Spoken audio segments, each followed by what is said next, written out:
नमस्कार, आपके साथ मैं हूं गौरव अग्रवाल। 2021 में दुनिया की राजनीति बदलेगी। अमेरिका का सुपर पावर वाला रुतबा कसौटी पर है, क्योंकि कैपिटल हिल कांड ने अमेरिका की बादशाहत पर बट्टा लगा दिया है। कोरोना की वजह से चीन की इमेज दागदार है और शी जिनपिंग दादागिरी के जरिए कोरोना के गुनाह मिटाना चाहते हैं, जो नामुमकिन है। उधर रूस 2021 में हथियारों के दम पर सर्वोच्चता साबित करना चाहता है, और इन सब से अलग हिंदुस्तान है, जो सबसे बड़े संकट के वक्त सबसे बड़ा मददगार बनकर सामने आया है। Tele series Vishwanath year of pioneer leader के इस एपिसोड में देखिए global leader, the finest contender. देशवासियों, मैंने घर, परिवार,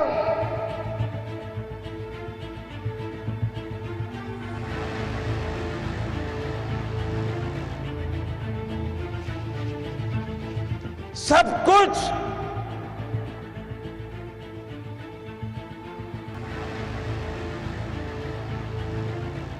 देश के लिए छोड़ा है। सैकड़ों साथी ऐसे भी हैं जो कभी घर वापस लौट ही नहीं आ पाए। बहुत स्वाभाविक है ये भाव, सब कुछ बहुत स्वाभाविक है अवरुद्ध कंठ, देश के लिए छोड़ा है। क्योंकि महीनों से महामारी से त्रस्त भारतवर्ष के लिए हर्ष का इससे बड़ा कोई क्षण नहीं हो सकता।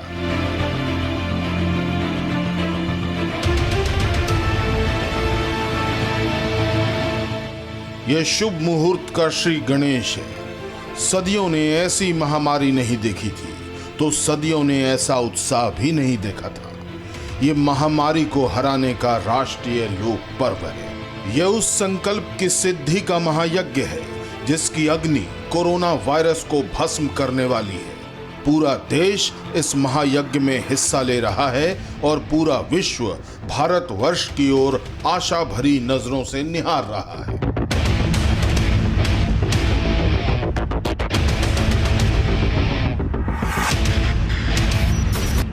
पहले मैं कहता था दवाई नहीं तो ढिलाई नहीं, लेकिन अब मैं फिर से कह रहा हूं, दवाई भी और कड़ाई भी। कड़ाई भी बरतनी है और दवाई भी लेनी है।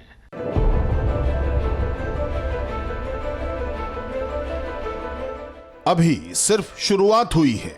कोरोना के विरुद्ध युद्ध लंबा चलेगा, लेकिन इसमें कोई शक नहीं कि आत्मनिर्भर भारत की वैक्सीन दुनिया के लिए कौतूहल का विषय है। कोरोना काल में देश ने असंभव को संभव कर दिखाया है।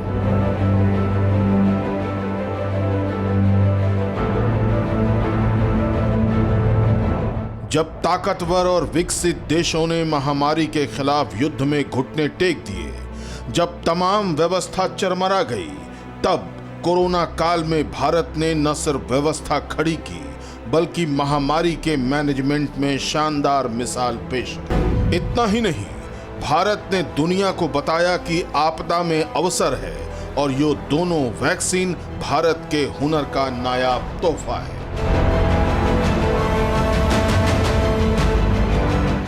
आमतौर पर एक वैक्सीन बनाने में बरसों लग जाते हैं, लेकिन इतने कम समय में एक नहीं, दो मेड इन इंडिया वैक्सीन तैयार हुई है। इतना ही नहीं, कई और वैक्सीन पर भी काम तेज गति से चल रहा है। ये भारत के सामर्थ्य, भारत की वैज्ञानिक दक्षता, भारत के टैलेंट का जीता जागता सबूत है। आत्मनिर्भर वैक्सीन के दम पर भारत सिर्फ देशवासियों की सुरक्षा का महाअनुष्ठान ही नहीं चला रहा, बल्कि दुनिया के कई देशों को भी टीका उपलब्ध करवाने का इरादा रखता है। ठीक वैसे ही जब कोरोना के इलाज के दौरान भारत ने ये भगीरथ प्रयास किया था। विश्व के सबसे बड़े लोकतंत्र होने की प्रतिष्ठा और इसके अनुभव को हम विश्व हित के लिए उपयोग करेंगे। हमारा मार्ग जन कल्याण से जग कल्याण का है।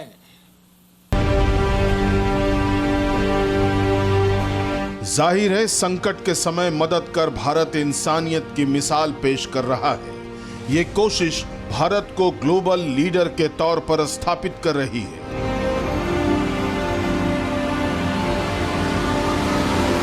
कोरोना ने मौका उपलब्ध करवाया है कि भारत के नेता के तौर पर नरेंद्र मोदी उन वैश्विक नेताओं की कतार में शामिल हों जो दुनिया के भाग्य विधाता हैं। लेकिन भारत और प्रधानमंत्री नरेंद्र मोदी की बढ़ती हस्ती से पश्चिमी मीडिया को मिर्ची लगी है। जो कोरोना वैक्सीन हिंदुस्तान के वैज्ञानिकों की तपस्या का परिणाम है, जो काम दुनिया के बड़े बड़े देश नहीं कर पाए, उस विलक्षण उपलब्धि पर पश्चिमी मीडिया को शक है।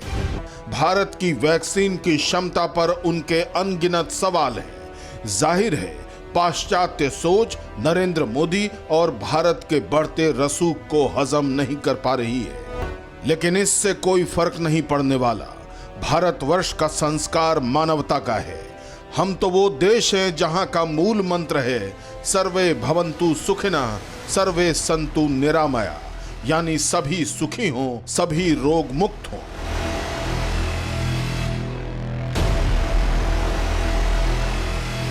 ये कल्पना साकार हो रही है और 2021 का भारत दुनिया के देशों के लिए उम्मीदों का चिराग बना हुआ है।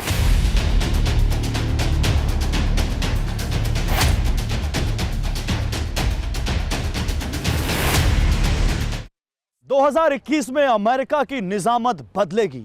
डोनाल्ड ट्रंप को इतिहास के पन्नों में दर्ज कर जो बाइडेन अमेरिका के अगले राष्ट्रपति होंगे और इस कुर्सी पर बैठते ही उनके सामने अमेरिका की सुपर पावर वाली हैसियत को बरकरार रखने की चुनौती तो होगी ही, साथ ही उनके सामने वो चैलेंजेस होंगे जो आज अमेरिका के सामने हैं। सवाल है कि क्या जो बाइडेन ये कर पाएंगे? क्या उनकी प्रेसिडेंटशिप में अमेरिका एक बार फिर से नई ऊंचाइयों को छुएगा?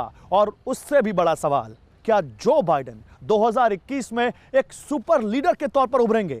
इन सवालों का जवाब देता यह एपिसोड देखिए, नामदार क्वेश्चन ऑन सुप्रीमेसी।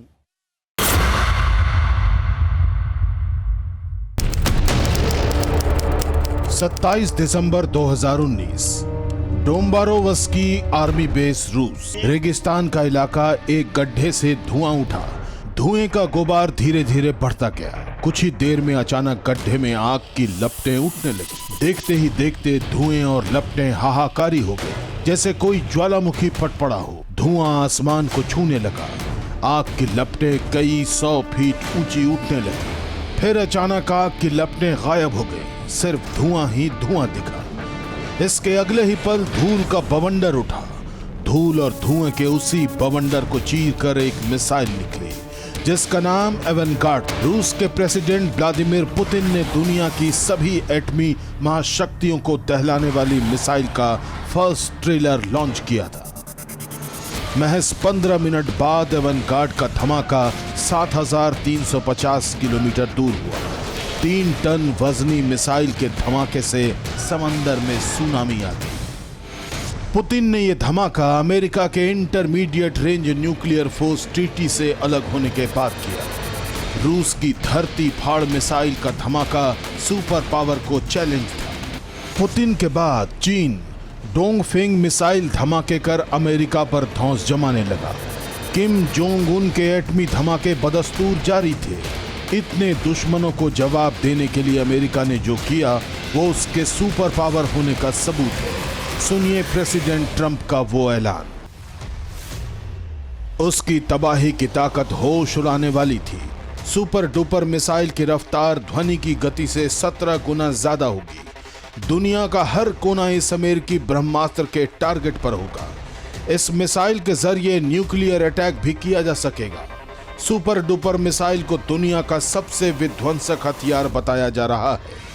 यह मिसाइल रूस और चीन की हाइपरसोनिक मिसाइल से कई गुना ताकतवर है। अमेरिका के हथियार बेजोड़ होते हैं। अमेरिका के एटम बमों के धमाके दुनिया ने देखे हैं। अमेरिका ही इकलौता देश है जो जब चाहता है, जिसे चाहता है, घर में घुसकर मारता है। आतंकी आका बगदादी का अंजाम दुनिया ने देखा। ईरान के सुप्रीम कमांडर सुलेमानी का हश्र देखा। अल-कायदा के टॉप कमांडरों का खात्मा तक किया। किसी भी देश को बारूदी कब्रिस्तान बनाने का इरादा अमेरिका को दुनिया का दादा बनाता है। अब तक सुपर पावर को रोकने टोकने की जरूरत कोई नहीं जुटा पाया, लेकिन 2021 में अमेरिका की हालत खराब है। प्रेसिडेंट ट्रंप ने जो बाइडेन को हिरासत में चुनौतियों का पहाड़ सौंपा है। अमेरिका की इकोनॉमी कोरोना ने तबाह कर दी है। अमेरिका ट्रेड वॉर में चीन से बहुत पिछड़ चुका है। चीन समुद्री कारोबारी रास्ते पर कब्जा करने में लगा है। अमेरिका के यूरोपीय देशों से रिश्ते खराब हो चुके हैं। मुस्लिम वर्ल्ड में अमेरिका की पकड़ ढीली पड़ चुकी है। दक्षिण एशिया में अमेरिका कई फ्रंट पर अलग थलग पड़ गया। जो देश कभी अमेरिका के आगे सिर नहीं उठाते थे, वो भी सुपर पावर को आंख दिखाने लगे हैं। तुर्की जैसा अदना सा देश अमेरिका को बर्बाद करने की धमकियां दे रहा है। ऐसे में जो बाइडेन सुपर पावर का ताज कैसे बचा पाएंगे, इस पर सवाल है। ऐसे में मोस्ट पावरफुल लीडर की दावेदारी ने बाइडेन को बैकफुट पर पहुंचा दिया है।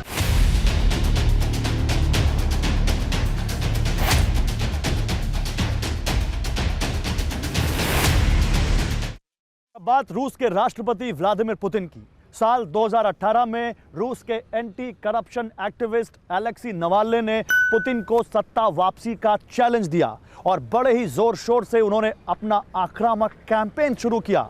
2020 में एक हवाई यात्रा के दौरान अचानक नवाल्नी की तबीयत खराब हुई। जर्मनी में इलाज चला और पता चला उनको जहर देकर मारने की कोशिश की गई। नवाल्नी ने इस साजिश के पीछे पुतिन का हाथ बताया और जब पुतिन से इस बारे में सवाल किया गया तो उन्होंने कहा अगर वो नवाल्नी को मारना चाहते तो आज वो जिंदा ना होते।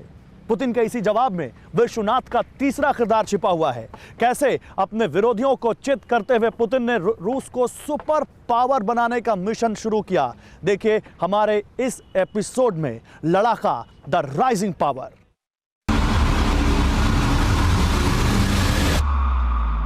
लोहा गरम है, मार दो हथौड़ा। शोले फिल्म का ये डायलॉग पुतिन के फ्यूचर एक्शन को समझने के लिए काफी है। 2021 की शुरुआत में ही मॉस्को से एक ऐसी खबर आई जिसने सुपर पावर अमेरिका समेत पुतिन के हर दुश्मन को सन्न कर दिया। रूस की स्ट्रेटेजिक मिसाइल फोर्स से साल 200 से ज्यादा विध्वंसक और विनाशकारी मिसाइलों का परीक्षण करेगी और इसमें से कई मिसाइल इंटरकॉन्टिनेंटल बैलिस्टिक मिसाइल होंगी। इंटरकॉन्टिनेंटल बैलिस्टिक मिसाइल वो होती है जो कम से कम 5,500 किलोमीटर तक मार करती है। पुतिन ने अपने बारूदी जखीरे में ऐसी 200 मिसाइलें निकालकर उन्हें दागने का ब्लूप्रिंट तैयार कर लिया है। साल 2021 में पुतिन पूरी तरह से वॉर मोड में है। रूस की ये तैयारी एक मिलिट्री संगठन को सबक सिखाने की है। ये मिलिट्री संगठन कई दशकों से रूस की नाक में दम किए हुए है। पुतिन के इस जानी दुश्मन का नाम है नेटो। साल 2009 में जॉर्जिया में रूसी सेना ने हमला कर दिया था। तब नेटो और रूस के बीच जंग जैसी नौबत आ गई थी। साल 2007 में अमेरिका ने नेटो में शामिल 2 देशों पोलैंड और चेक रिपब्लिक में मिसाइल डिफेंस सिस्टम लगाने का प्लान बनाया, लेकिन रूस की धमकी के बाद 2009 में बराक ओबामा ने पेंटागन को ऐसा करने से मना कर दी। नेटो में यूरोप और नॉर्थ अमेरिका के 30 देश हैं। इन 30 में से सिर्फ तुर्की ऐसा है जो भरोसे के काबिल नहीं।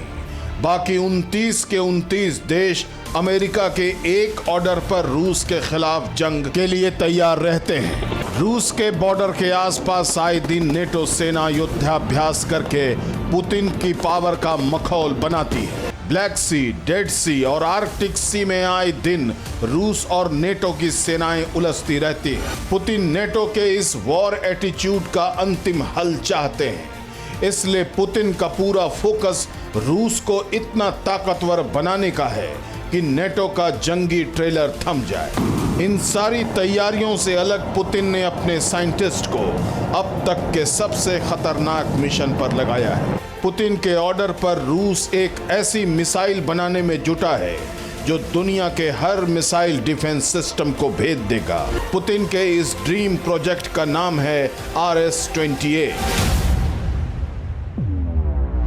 RS-28 सरमाट मिसाइल के बारे में दावा किया जाता है कि ये 18,000 किलोमीटर तक मार कर सकती है, यानी अमेरिका का हर हिस्सा बहुत जल्द रूस की मिसाइल की जद में होगा। सरमट 2 या RS-28 टाइप मिसाइल्स हैं। इन मिसाइल्स की खासियत ये होती है कि ये एक साथ 18-20 वॉरहेड ले जा सकते हैं, यानी एक साथ 18-20 अलग अलग जगहों पे टारगेट कर सकते हैं। इसका मतलब कि ये अगर मिसाइल एक बार फ्रांस में छोड़ा जाए तो फ्रांस के करीब 18-20 ठिकानों को ये नष्ट कर सकता है। सेना के साथ साथ पुतिन खुद को भी शक्तिशाली से शक्तिमान बनाने में जुट गए। पुतिन ने संविधान में संशोधन करके साल 2036 तक खुद के प्रेसिडेंट बने रहने का रास्ता साफ कर लिया है। अब पुतिन के रास्ते में रुकावट अमेरिका नहीं बल्कि चीन है। साल 2020 में चीन की मीडिया ने रूस के शहर व्लादिवोस्तोक पर दावा ठोकते हुए इसे चीन में शामिल करने की कैंपेन शुरू की। जिनपिंग का ये रवैया देखकर पुतिन आग बबूला हो गए। इसका असर ये हुआ कि S-400 मिसाइल डिफेंस सिस्टम में लगने वाली मिसाइलों की दूसरी खेप को बीजिंग भेजने से रूस ने इनकार कर दिया। पुतिन को चीन से खतरा क्यों है, अब इसकी दूसरी वजह भी जान लीजिए। चीन के थिंक टैंक ने एक वॉर कैलेंडर बनाया है।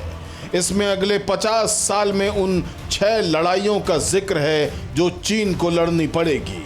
इसमें छठी और आखिरी लड़ाई रूस के खिलाफ लिखी है। पुतिन का अतीत एक खुफिया एजेंट का रहा है। पुतिन की हसरत पूरी दुनिया का सुल्तान बनने की है और इसके लिए पुतिन बड़ी ही खामोशी से जुटे रहते हैं। लेकिन इस बार पुतिन हाइपर एक्टिव है। वो साल 2021 में ही रूस को मिलिट्री सुपर पावर बनाना चाहते हैं। बीते 2 दशक से पुतिन ग्लोबल पॉलिटिक्स का सेंटर रहे हैं। अब अगर यहां से पुतिन मजबूत हुए तो अमेरिका के लिए वापसी करना बहुत मुश्किल हो जाएगा।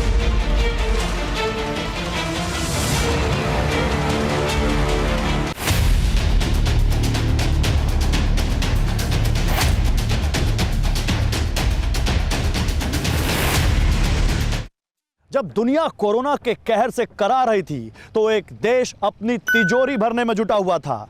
जब लॉकडाउन में सब अपने घरों में कैद थे तब एक देश में शॉपिंग मॉल, थिएटर, बैंक सब कुछ खुले हुए थे। इसी फैक्ट में चीन का चरित्र छिपा हुआ है। चीन पैसे के दम पर सुपर पावर बनना चाहता है और कोरोना साजिश के पीछे भी चीन का यही चरित्र है। शी जिनपिंग को माओ के बाद आधुनिक चीन का सबसे कामयाब कमांडर माना जा रहा है और जिनपिंग अपनी लकीर माओ से भी बड़ी खींचना चाहते हैं और इसके लिए वो हर कपट, हर मक्कारी करने को तैयार हैं।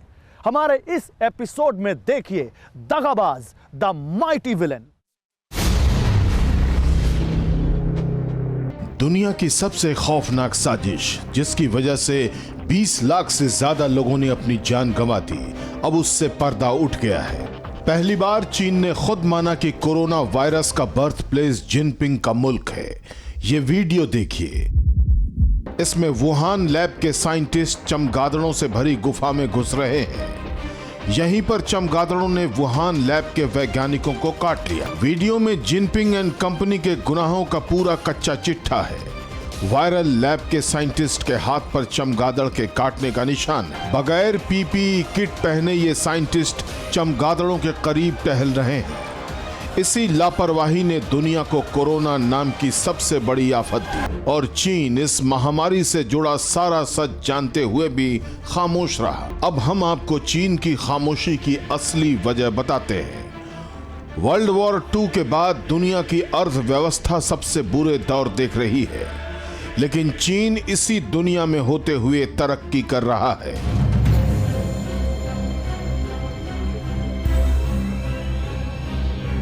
एक रिसर्च के मुताबिक इस साल चीन की इकोनॉमी 8% रफ्तार के साथ बढ़ेगी। ये कोरोना काल से पहले यूरोप के अमीर देशों के ग्रोथ रेट से 2 गुने से भी ज्यादा है। कोरोना काल में ग्लोबल लॉकडाउन के बीच चीन ने जमकर कारोबार किया। घटिया पीपीई किट और इस्तेमाल किए हुए मास्क बेचकर चीन ने खरबों कमाए। चीन ने कोरोना वायरस को ब्रह्मास्त्र की तरह इस्तेमाल किया ताकि दुनिया की इकोनॉमी में गिरावट का फायदा उठाकर वो सुपर पावर बन जाए।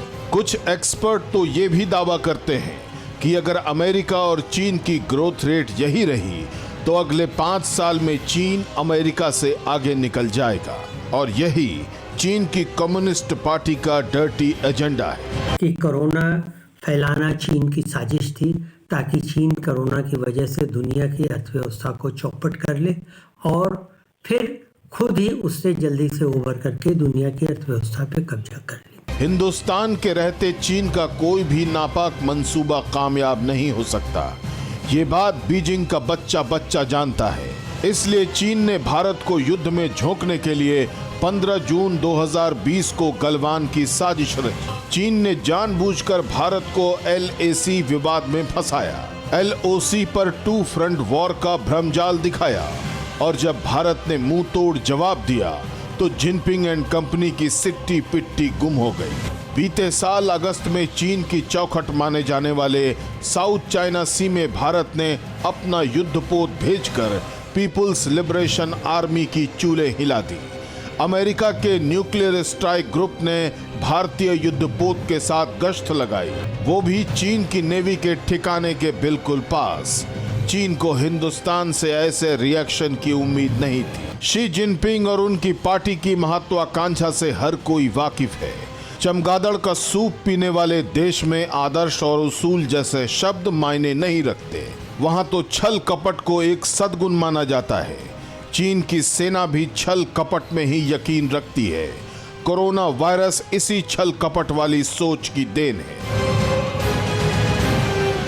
रूस की तरह ही चीन भी अपनी मिसाइल ताकत बढ़ा रहा है। डोंगफेन सीरीज की मिसाइलों को और घातक बना रहा है। अमेरिका के F-35 फाइटर जेट की काट ढूंढ रहा है। अपनी सेना के लिए खरबों का खजाना खोल रहा है। लेकिन इतिहास बताता है कि जब विनाश लिखा होता है तो सारे जतन धरे रह जाते हैं। चीन अब एक खराब पड़ोसी से ग्लोबल विलन बन चुका है। कोरोना साजिश के लिए अमेरिका ने चीन को सबक सिखाने की कसम भी खा ली है। 3-4 मुल्कों को छोड़ दें तो पूरी दुनिया में चीन के लिए नफरत है और यही नफरत ड्रैगन डेथ की वजह बनेगी।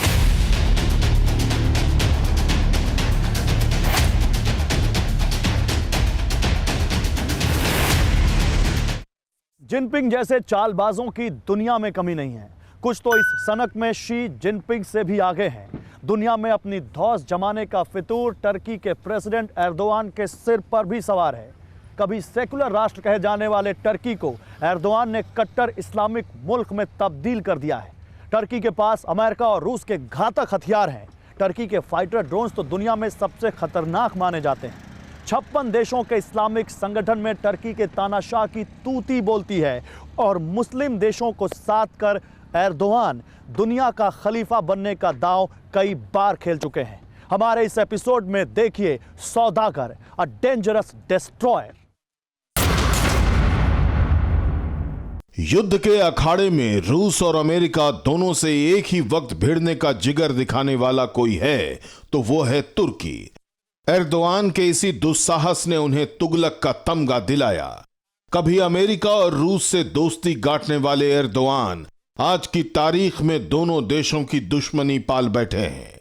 अमेरिका को तो तबाह करने की कसम एर्दोआन ने खाई है, तो क्या तुर्की में सुपर पावर से मुकाबले का दमखम भी है या फिर तुगलक की सनक आत्मघाती है? पहले तुर्की की सैन्य ताकत देखिए। तुर्की की सेना में 3.55 लाख सक्रिय सैनिक हैं, जबकि रिजर्व सैनिकों की संख्या 3.8 लाख है। थल सेना के पास 2622 टैंक और 438 रॉकेट प्रोजेक्टर है। तुर्की की वायु सेना में 206 फाइटर प्लेन और 100 अटैक हेलीकॉप्टर है। तुर्की के पास नौसेना भी है, जिसमें 16 छोटे युद्धपोत और 12 सबमरीन है। इस सेना और इन हथियारों से तो एर्दोआन का विश्वनाथ बनना नामुमकिन है। महाशक्तियों के पास तुर्की को एक झटके में तबाह करने का बारूदी गोदाम है। अमेरिका और रूस की मिसाइलों में इतना बारूद है जिनके धमाके से तुर्की का नक्शा ही मिट जाए। वैसे भी अमेरिका के आर्थिक प्रतिबंधों ने तुर्की को खस्ता हाल कर रखा है। तुर्की की करेंसी लीरा रिकॉर्ड निचले स्तर पर आ गई है। रूस से S-400 की डील करने के बाद तुर्की का टोटल लॉस हो रहा है। इतने पर भी एर्दोआन की जंगी सनक खत्म नहीं हो रही, जिसके पीछे है मुस्लिम वर्ल्ड की पावर। एर्दोआन ने इस्लामी सहयोग संगठन में जबरदस्त पकड़ बना ली है। इस संगठन में कभी सऊदी अरब के खेमे का बोलबाला था, लेकिन खाड़ी मुल्कों में अमेरिका की मुखालफत कर एर्दोआन ने खेल बदल दिया। तुर्की उन सभी देशों का भरोसा जीतने में कामयाब रहा जो अमेरिका विरोधी है। इसी संगठन का इकलौता एटमी पावर देश पाकिस्तान तुर्की का गुलाम है।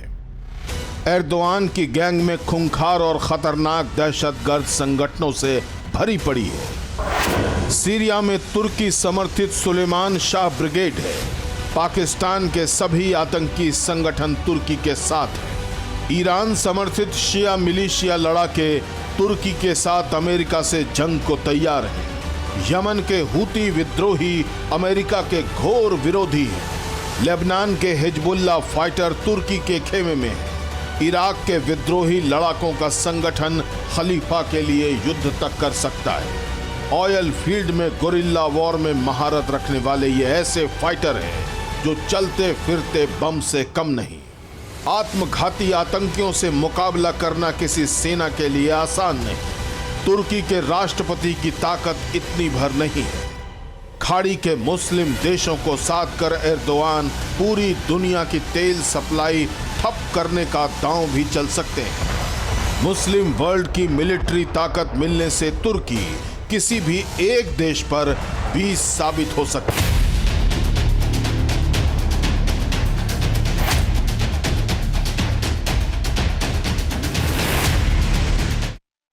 यूरोप महाद्वीप में टर्की को टक्कर देने वाले एकमात्र लीडर इमैनुअल मैक्रों हैं। एर्दोआन की खलीफा बनने की ख्वाहिशों की हवा मैक्रों ने निकाली।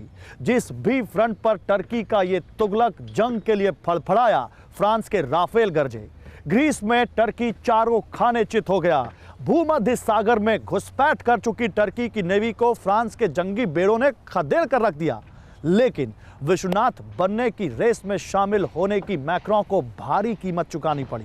तो क्या यूरोप की किसी भी हस्ती में ग्लोबल लीडर बनने की शक्ति नहीं है? देखिए हमारे टेलीसीरीज के इस एपिसोड में फौलाद इन द रेस।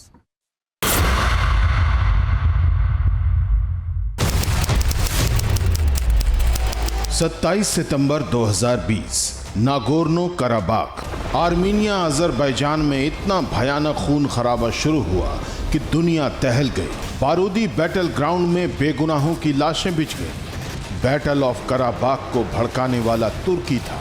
तुर्की के राष्ट्रपति एर्दोआन ने धर्म के नाम पर अजरबैजान का साथ दिया, उसे हथियार दिए। तुर्की ने कराबाख में लीबिया, सीरिया से अपने दहशतगर्दों की फौज भेजी। इन दहशतगर्दों ने युद्ध अपराध को अंजाम देकर सारी हदें पार कर दी। युद्ध में आर्मीनिया के कमजोर पड़ने पर फ्रांस ने दखल दिया।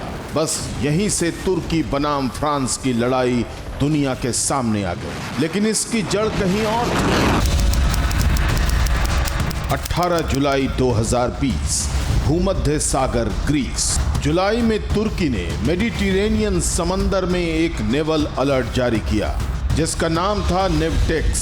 नेवटेक्स अलर्ट में तुर्की ने अपने रिसर्च शिप को ड्रिलिंग सर्वे के लिए ग्रीस के आइलैंड कास्टेलोरिज़ो के पास भेजा, जिनके साथ तुर्की के युद्धपोत भी थे।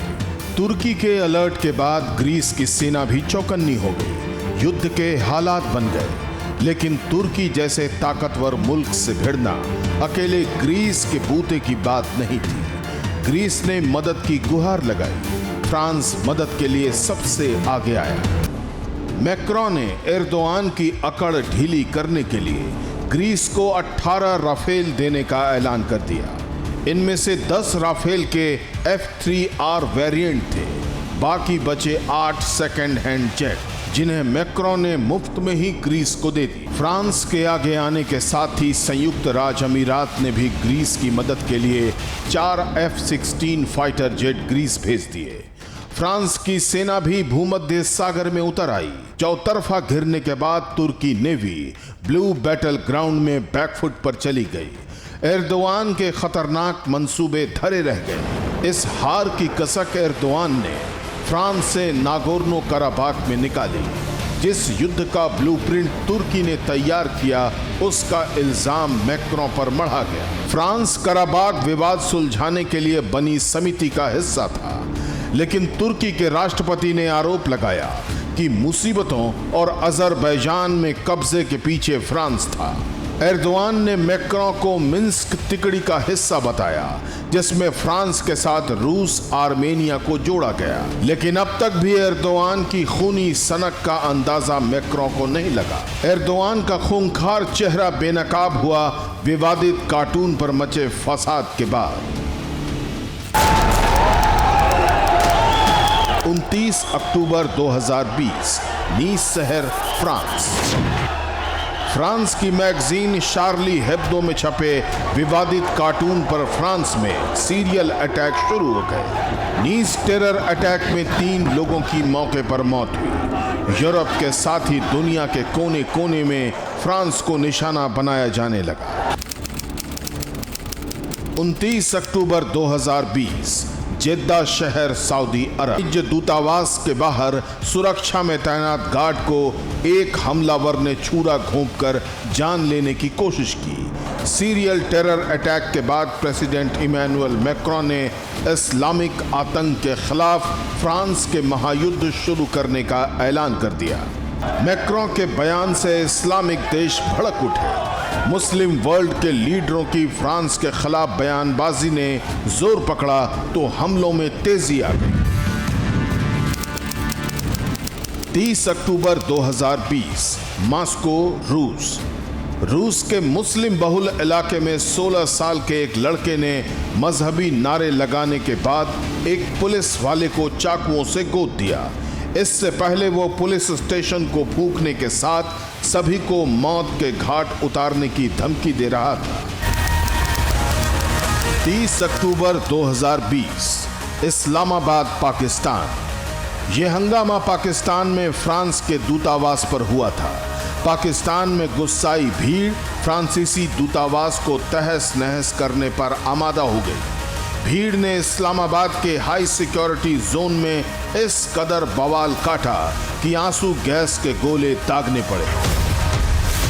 खुद को मुस्लिम वर्ल्ड का खलीफा मानने वाले एर्दोआन और उनके हमदर्दों ने फ्रांस को कमजोर करने के लिए पूरी ताकत झोंक दी, लेकिन मैक्रों के फौलादी इरादे टस से मस नहीं हुए। 16 जनवरी 2021 को राष्ट्रव्यापी अभियान के तहत फ्रांस में 9 धार्मिक स्थलों को बंद कर दिया गया। यूरोप में वार अगेंस्ट टेरर की अगुवाई करने वाले मैक्रों को कमजोर समझना दुश्मनों के लिए बड़ी भूल साबित।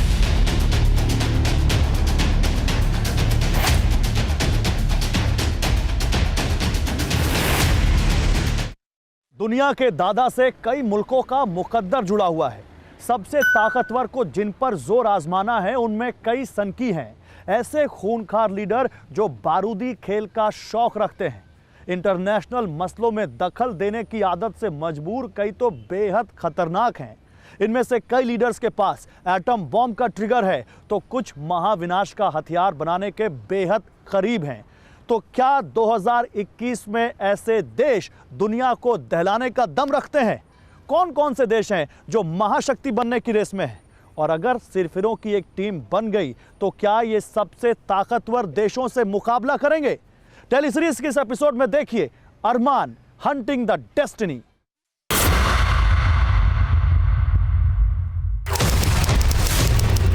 तेरह जनवरी 2020, किम इल सुंग चौक, उत्तर कोरिया। फर से बनी काली हैट, काली लेदर जैकेट, काले दस्ताने, काला बूट। किम जोंग का लिबास बहुत कुछ बयां। सनकी का आत्मविश्वास आसमान पर था। मौका बेहद खास था।